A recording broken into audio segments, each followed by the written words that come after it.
મારું નામ રાજેશ કોલડિયા, ખેડૂત કલ્યાણ સંગઠન મહુવા જેસર.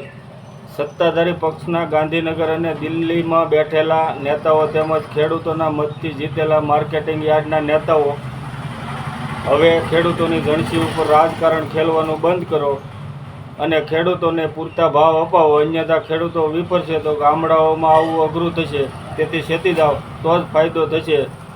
ખેડૂત ભાઈઓ, મૂંઝાશો નહીં. સરકાર ડુંગળીની નિકાસ બંધી અને કપાસની આયાત બંધ નથી કરતી, તેથી હરેરી જવાની જરૂર નથી, હિંમત બતાવવાની જરૂર છે. તેથી તારીખ 13/2/2024 મંગળવાર સવારે 10 વાગ્યે મહુવા લાલ ડુંગળીની હરાજીમાં દેવળિયા માર્કેટિંગ યાર્ડમાં ખેડૂત કલ્યાણ સંગઠનના પ્રદેશ પ્રમુખ ભરતસિંહ વાળા અને અનેક આગેવાનો હાજરી આપશે.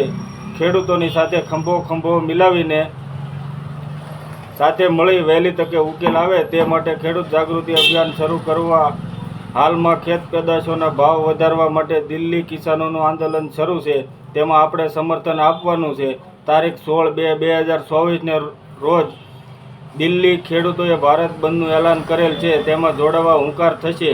તેથી બહોળી સંખ્યામાં ખેડૂતો હાજરી આપવા જાહેર આમંત્રણ.